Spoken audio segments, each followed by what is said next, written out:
सतना और आप देख रहे हैं ए न्यूज़ टुडे। वक्त हो चुका है मध्य प्रदेश की खास खबरों का। पहली खबर देखिए दतिया से। दतिया के सेड़ा विधानसभा से बहुजन समाज पार्टी के प्रत्याशी रहे लाखन सिंह यादव के सौजन्य से क्रिकेट टूर्नामेंट का आयोजन 29 सितंबर से किया जा रहा है। इस बारे में जानकारी देते हुए डॉक्टर अमित यादव ने कहा कि उनके पिता लाखन सिंह यादव द्वारा tournament IPL Indragarh premier league के नाम से आयोजित किया जा रहा है, जो 6 अक्टूबर तक ग्राउंड इंद्रगढ़ में आयोजित होगा। बता दें कि स्वर्गीय अभिषेक राजौरिया की स्मृति में इस टूर्नामेंट के आयोजन के लिए पिछले 1 महीने से ग्राउंड को खेलने के लिए बनाया जा रहा था। ग्राउंड बनने के बाद अब यहाँ विभिन्न टीमों के आने का सिलसिला जारी है। अब तक 35 टीमों ने अपना रजिस्ट्रेशन करा लिया है। देखिए, बहुत समय पहले से इस टूर्नामेंट का आयोजन चल रहा था, जो कि बरसात की वजह से डिले हो गया।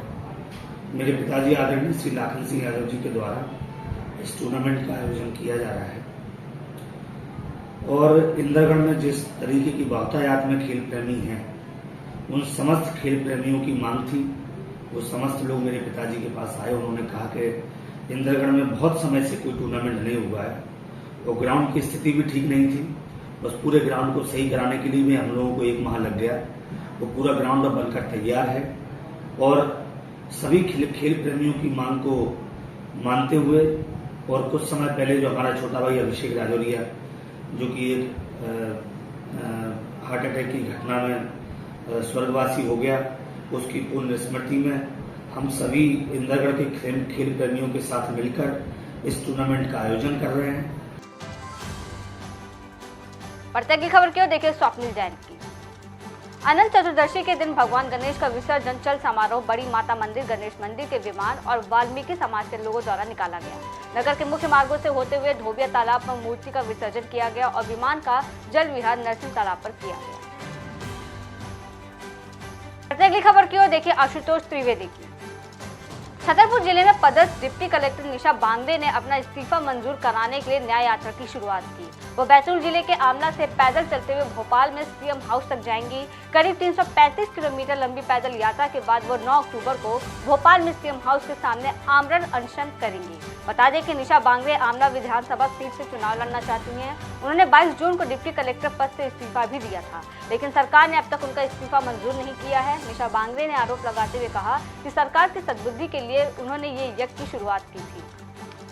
निशा बांगड़े ने बैतूल में 3 दिन पहले रैली निकालकर धरना भी दिया। उन्होंने 22 जून को इस्तीफा दिया था और इस्तीफा मंजूर कराने के लिए 3 महीने से इंतजार कर रही हैं। वहीं बता दें कि हाल ही में एक डॉक्टर को उम्मीदवार बनाने के लिए एक ही दिन में सरकार ने इस्तीफा मंजूर किया और उसी दिन उन्हें टिकट भी दिया।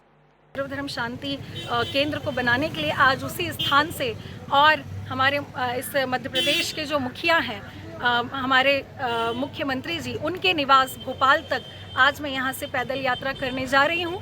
कारण उसका ये है कि 3 महीने पहले के आवेदन को हमारे इस मध्य प्रदेश के प्यारे मामा जी शिवराज सिंह चौहान जी ने आज तक मेरा यह पत्र नहीं देखा कि किस तरीके से उनकी एक भांजी को पीड़ित किया जा रहा है और वो प्रताड़ित है। ऐसे अधिकारी जो यहाँ प्रताड़ना दे रहे हैं, मामा जी की कान में अभी तक वो बात पहुँची नहीं है। लगता है ना उन्होंने न्यूज़पेपर पढ़ा है, ना वो सोशल मीडिया देख पा रहे हैं, ना वो टीवी देख रहे हैं कि किस तरीके से उनके जिम्मेदार अधिकारी जो है उनकी भांजी को यहाँ प्रताड़ित कर रहे हैं। इसीलिए आज मजबूरी में मुझे अपने पति को छोड़कर, मुझे अपने 3 साल के बच्चे को छोड़कर, मुझे मेरी 75 साल की नानी को छोड़कर, मुझे मेरी माँ को छोड़कर, मुझे मेरे 95 साल के दादा ससुर को छोड़कर, मुझे मेरे सास ससुर की सेवा करना छोड़कर आज मुझे सड़कों पे उतरना पड़ रहा है। और अगली खबर की ओर देखिए कटनी से प्रवीण तिवारी। रामपुर बरेली के जंगल के नाले में संदिग्ध अवस्था में एक युवती की लाश मिलने से सनसनी फैल गई। एफएसएल की टीम ने जांच का सैंपल ली। एसडीओपी अखिलेश गौर ने बताया कि युवती की पहचान रामपुर बरेली निवासी काजल कौर के रूप में हुई, जो 24 सितंबर की शाम को घर से निकली थी और वापस नहीं लौटी। खोजबीन के बाद युवती का पता नहीं चला तो परिजनों ने 26 सितंबर को पुलिस को उसकी गुमशुदगी दर्ज कराई। घटनास्थल पर पहुंची पुलिस ने निवस्त स्थिति में युवती के शव को नाले में पड़ा देखा, जिसके शरीर में कीड़े पड़ चुके थे और दुर्गंध भी आ रही थी। पुलिस का कहना है कि लाश बीते दिन 4 दिन पुरानी है और घटनास्थल से करीब 100 मीटर की दूरी पर पहाड़ी के ऊपर की तरफ पत्थरों से खून लगा हुआ मिला। युवती के कपड़े, चप्पल, क्लेचर और चूड़ियां भी अलग अलग जगह से पाई गई। परिजनों ने बताया कि युवती की सगाई हो चुकी है। गांव के पीछे पहाड़ी पर एक कोई लड़की है अज्ञात, उसकी एक डेड बॉडी पड़ी है जिसकी उम्र लगभग 20 से 25 साल के बीच में है। जिसकी सूचना पर हमारी पुलिस घटनास्थल पर पहुंची और तस्दीक करने पर जब जानकारी ली गई तो पता चला एक गुम इंसान दर्ज था 26 तारीख को, अभी 2 दिन पूर्व, थाना ढीमरखेड़ा में। उसमें एक लड़की जो गुमी थी, अभी इस प्राथमिक तौर पे उसके रूप में इसकी पहचान हुई है, उसके परिवार वालों को पहचान कराई है।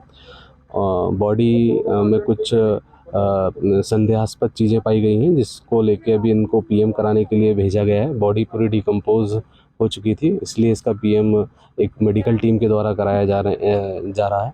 उसके उपरांत जो कुछ भी उसके नोट्स आएंगे उस आधार पर अग्रिम कार्रवाई की जाएगी। अभी मर्ग पंजीबद्ध करके जांच में ले लिया गया है और अभी तस्दीक की जा रही है। राजेंद्र श्रीवास की देखिए अगली खबर। इस्लाम धर्म के पैगंबर हजरत मोहम्मद साहब का जन्म दिवस मुस्लिम समाजजनों ने धूमधाम से मनाया। इस अवसर पर सभी मुस्लिम मोहल्ले बस्तियों में नौजवानों द्वारा आकर्षक सजावट की गई थी, जिसके बाद लोगों ने भव्य जुलूस भी निकाला। इस अवसर पर जुलूस में जामा मस्जिद, मोती मस्जिद, हुसैनी मस्जिद और सतवास रोड पर स्थित मस्जिदों के पेश इमाम और सदर आकर्षक रूप से सजी बग्गियों में सवार होकर जुलूस के साथ निकले। जुलूस में शामिल नवयुवक इस्लामी परचम लहराते हुए चल रहे थे। जुलूस में मुख्य रूप से मुस्लिम समाजजन बड़ी संख्या में शामिल हुए। संजय शर्मा की देखिए अगली खबर उज्जैन से। उज्जैन में 15 साल की बच्ची से रेप के आरोपी ने पुलिस की गिरफ्त से फरार होने की कोशिश की। इस दौरान भागदौड़ में आरोपी घायल हो गया। आरोपी का नाम भरत सोनी है, जो उज्जैन के नानाखेड़ा के झुग्गी बस्ती का रहने वाला है और ऑटो चलाता है। पुलिस ने बताया कि आरोपी ने बच्ची के साथ जीवन खेड़ी में दुष्कर्म किया। वहीं टीआई अजय वर्मा ने बताया कि पुलिस जब आरोपी को जांच के लिए मौके पर लेकर गई तो उसने वहां से भागने की कोशिश की।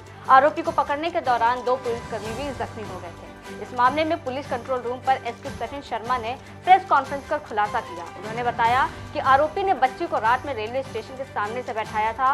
वो उसे जीवन खेड़ी ले गया, जहां उसने बच्ची के साथ रेप किया। पुलिस का कहना है कि बच्ची शायद बस से देवास गेट एरिया में पहुंची थी। बता दें कि 700 से ज्यादा सीसीटीवी फुटेज खंगालने के बाद पुलिस आरोपी तक पहुंची है। पुलिस इस मामले में 2 लोगों को आरोपी मान रही है। एक मुख्य आरोपी भरत सोनी, जिस पर 376 और पॉस्को के तहत केस दर्ज किया गया। दूसरा आरोपी राकेश मालवीय, जिस पर साक्ष्य छिपाने का आरोप है। पुलिस ने यह भी बताया कि मेडिकल जांच में बच्ची के साथ गैंग रेप की पुष्टि नहीं हुई है। उज्जैन के महाकाल थाने के टीआई अजय वर्मा ने पीड़ित बच्ची को गोद लेने की बात कही है। इस केस में टीआई अजय वर्मा ही इन्वेस्टिगेशन कर रहे हैं। पीड़ित बच्ची सतना जिले की रहने वाली है। 25 सितंबर को बच्ची बदहवास हालत में महाकाल इलाके में दंडी आश्रम के पास मिली थी। उसके कपड़े खून से सने हुए थे। बच्ची आधे अधूरे कपड़ों में सांवरा खेड़ी सिंहस्थ बाईपास की कॉलोनियों में 2.5 घंटे तक भटकती रही। इसके सीसीटीवी फुटेज पुलिस ने खोजे हैं। फुटेज में ही बच्ची ऑटो ड्राइवर के साथ दिख रही है। एसपी सचिन शर्मा ने बताया कि 24 सितंबर को घर से गायब हुई थी बच्ची। उसकी गुमशुदगी की रिपोर्ट सतना जिले के जैतवाड़ा थाने में भी दर्ज है। इसमें आज जो है आरोपी की गिरफ्तारी कर ली गई है। आरोपी तक पहुंचने में एक मुखबिर है जिन्होंने काफ़ी सहयोग किया।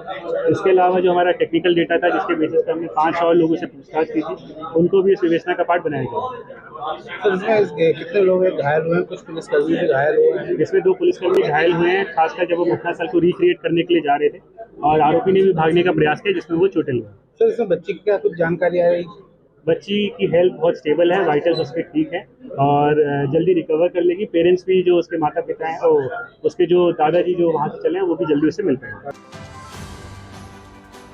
बढ़ते अगली खबर की देखिए संजय शर्मा की नागदा से। 10 दिन विराजमान होने के बाद आखिर आज बप्पा ने अपने भक्तों से विदाई ली। बप्पा को विदा करने के लिए भक्त ढोल धमाकों के साथ चंबल तट पहुंचे, लेकिन प्रशासन ने सुरक्षा को देखते हुए भक्तों को चंबल तट पर नहीं जाने दिया, जिससे भक्त निराश दिखाई दिए। थाना प्रभारी का कहना था कि सुरक्षा को देखते हुए ये फैसला लिया गया है। कन्हैया राठौर की देखिए अगली खबर। गणेश विसर्जन के दौरान एक 19 साल के युवक की अंबर नदी में गणेश प्रतिमा विसर्जन करने के दौरान डूबने से मौत हो गई। गोताखोर और एसडीआरएफ की टीम को रात होने के कारण काफी परेशानियां भी आईं। इसके बाद सुबह एसडीआरएफ की टीम ने मोर्चा संभालते हुए पानी में डूबे युवक को ढूंढने के लिए लगातार सर्च कर रहे हैं। थाना प्रभारी सहित प्रशासन की टीम मौके पर मौजूद है। युवक को ढूंढने का लगातार प्रयास किया जा रहा है। फिलहाल के लिए इतना ही। देश और दुनिया की तमाम बड़ी खबरों के लिए बने रहिए ए न्यूज़ टुडे के साथ।